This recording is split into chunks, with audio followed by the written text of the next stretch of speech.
1517년 10월 31일 독일의 작은 도시 비텐베르크. 한 남자가 교회 문 앞에 섭니다. 그의 손에는 종이 한 자, 그리고 망치. 쾅쾅쾅. 그는 그 종이를 교회 문에 박아버립니다. 그 종이에는 95개의 문장이 적혀 있었어요. 교회는 썩었다. 면죄부는 사기다. 신앙은 돈으로 살 수 없다. 이 한 장의 종이가 천년을 이어온 교회의 권위를 무너뜨렸고 유럽 전체를 피로 물들였으며 결국 왕을 신으로 만들어버렸습니다. 오늘 우리가 여행할 시대는 신의 질서가 붕괴되고 인간의 권력이 폭발한 순간, 바로 종교개혁과 절대왕정의 시대입니다. 부패한 교회. 15세기 말 유럽. 겉으로는 화려했어요. 르네상스가 한창이었죠. 하지만 그 화려함 뒤에는 어둠이 있었어요. 바로 교회의 부패. 당시 가톨릭 교회는 왕보다 강했어요. 왕을 임명하고 파문할 수 있었죠. 유럽 전체 토지의 3분의 1을 소유했고 세금도 걷어들였어요. 문제는 그 권력이 부패로 이어졌다는 거예요. 성직자들은 호화로운 생활을 했고 심지어 성직을 돈 주고 사고 팔기도 했어요. 그 중에서도 가장 악명 높았던 게 면죄부. 돈을 내면 죄를 용서받는다는 거죠. 동전이 헌금함에 떨어지는 순간 영혼이 천국으로 올라갑니다. 신앙이 돈이 된 거예요. 사람들은 불안했어요. 가난한 사람들도 마지막 돈까지 털어서 면죄부를 샀죠.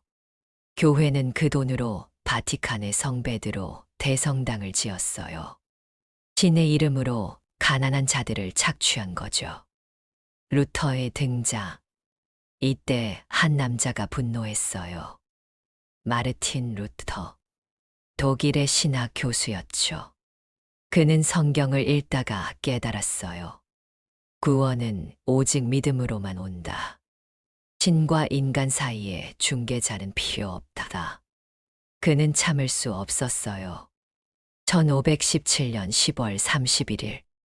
그는 95개조 반박문을 작성해서 교회 문에 박았죠. 당시에는 이게 공개 토론 제안이었어요. 하지만 이 문서는 곧 유럽 전역으로 퍼져나갔어요. 어떻게요? 바로 인쇄술 덕분이에요. 구텐베르크의 인쇄기가 루터의 메시지를 폭발적으로 퍼뜨렸죠.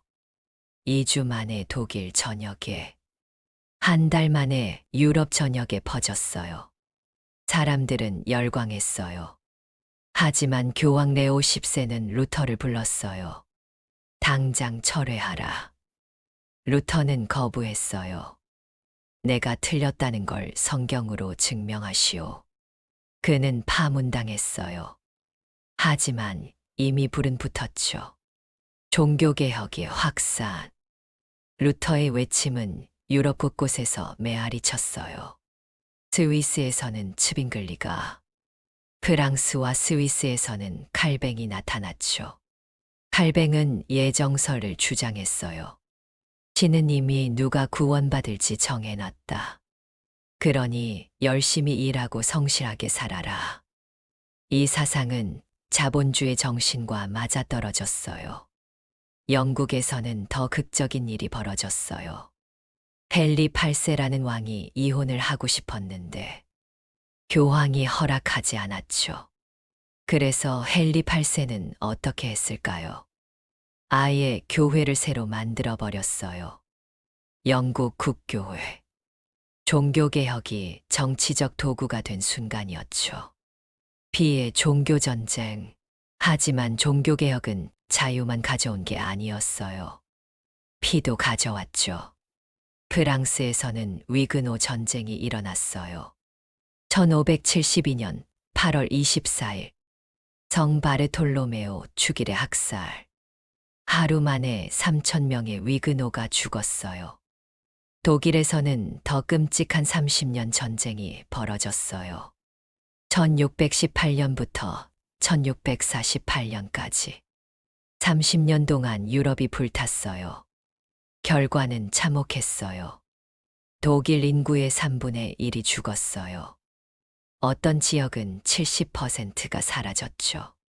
1648년 베스트팔렌 조약으로 전쟁은 끝났지만 유럽은 완전히 달라져 있었어요. 사람들은 깨달았죠. 신의 질서는 평화를 가져오지 못한다. 우리에게 필요한 건 강력한 권력이다. 절대 왕정의 등장. 혼란의 시대가 끝나고 유럽은 새로운 질서를 만들었어요. 바로 절대 왕정. 가장 대표적인 인물이 프랑스의 루이 14세. 태양왕이라고 불린 그 사람. 그는 이렇게 선언했어요. 짐이 곧 국가다. 엘에다드 체스 모이. 신의 자리에 왕이 앉은 거예요. 루이 14세는 어떻게 통치했을까요? 먼저 베르사유 궁전을 지었어. 귀족들을 모두 그곳에 살게 만들었죠. 왕의 눈앞에서 살게 한 거예요. 귀족들은 권력을 잃고 장식품이 됐어요. 둘째로 문화를 이용했어요. 화려한 예술과 건축으로 왕의 위엄을 보여줬죠. 셋째로 군대를 강화했어요. 상비군을 만들어서 왕의 명령에만 복종하게 만들었죠. 교회도 왕의 통제 아래 들어갔어요. 유럽의 변화. 절대 왕정은 프랑스만의 이야기가 아니었어요. 스페인의 펠리페 2세, 러시아의 표트르 대제, 프로이센의 프리드리히 대왕, 모두 절대 권력을 휘둘렀죠. 하지만 영국은 조금 달랐어요. 찰스 1세는 의회를 무시하려다가 처형당했어요. 왕의 목이 잘린 거예요. 이후 영국의 왕은 예전처럼 절대적이지 못했죠. 의회의 힘이 강해졌거든요. 이게 나중에 입헌군 주제로 이어집니다. 종교개혁은 단순히 종교의 문제가 아니었어요. 그건 세계관의 전환이었죠. 중세에는 신이 중심이었어요. 하지만 종교개혁 이후 인간이 중심이 됐어요. 신과 나 사이의 중개자는 필요 없다. 이 생각은 엄청난 변화를 가져왔어요. 개인의 양심이 중요해졌고, 개인의 판단이 존중받기 시작했죠. 이게 나중에 계몽주의로 이어지고, 시민혁명으로 이어지고, 민주주의로 이어집니다. 그리고 절대왕정도 중요한 역할을 했어요. 혼란스러운 시대를 정리하고, 근대 국가의 틀을 만들었거든요. 중앙 집권화된 행정체계, 상비군 제도, 국가 재정 시스템, 이런 것들이 다 이때 만들어졌어요. 자, 정리해 볼까요? 1517년 루터의 95개 조 반박문. 이게 모든 걸 바꿨어요. 신의 권위가 흔들리고, 교회가 둘로 쪼개지고, 유럽이 피로 물들었죠. 그 혼란 속에서 절대 왕정이 등장했어요. 루이 14세의 짐이 곧 국가다. 이 한마디가 그 시대를 상징하죠. 여러분에게 질문 하나 할게요. 종교개혁은 좋은 걸까요? 나쁜 걸까요? 자유를 가져왔지만 전쟁도 가져왔어요. 여러분은 어떻게 생각하세요? 댓글로 의견을 남겨주세요.